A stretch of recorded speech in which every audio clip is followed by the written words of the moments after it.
જય કિસાન દર્શક મિત્રો, ભાઈ જીતુ દાદાનો નમસ્કાર. આજે આપણે એક મહત્વની વાત તરફ આગળ વધવું છે અને એ વાત છે વિટામિન B12 વિશેની કેટલીક ભ્રામક માન્યતાઓ. અત્યારના સમયમાં વિટામિન B12 ઘટી જવું એક આમ સમસ્યા બની ગઈ છે. 10 દર્દીમાંથી તમે બ્લડ ટેસ્ટ કરાવો તો 6માં B12 અને D3 ઘટેલું જ જોવા મળે છે. એટલે એક વાત ચાલી રહી છે કે શાકાહારી લોકોના શરીરમાં B12 હોતું નથી. તમે માંસાહાર કરો તો B12 મળે. હવે બીજી બાજુ એવું કહેવાય છે કે જાનવરોના આંતરડામાં, પશુઓના આંતરડામાં અને એના માંસમાં, માછલીના માંસમાં, ઈંડામાં B12 હોય છે. તો વિજ્ઞાન તો એવું કહે છે કે B12 ને હાઈ ફ્લેમ ઉપર ગરમ કરવામાં આવે તો B12 નાશ પામે છે.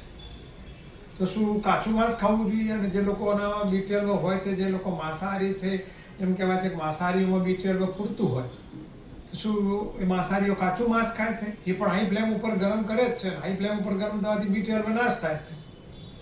માનો કે લો ફ્લેમ ઉપર ધીમા તાપે તૈયાર કરવામાં આવે તો એ B12 એમ કે બચે, પણ એવું ધીમા તાપે તો કોઈ માંસ પાકતું એવું મારા ધ્યાનમાં આવતું નથી. ઈંડામાંથી તમે ફ્રાય ઈંડા લો, બોઇલ ઈંડા લો કે આમલેટ લો તો હાઈ ફ્લેમ ઉપર જ બન્યા છે.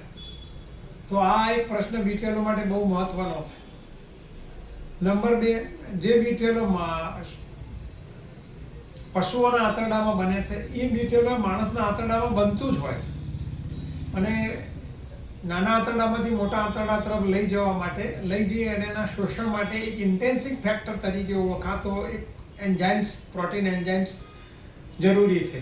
જે ન હોય માણસના શરીરમાં તો ગમે એટલું B12 ઓરલી પણ લેવામાં આવે તો એ પચિત થતું નથી.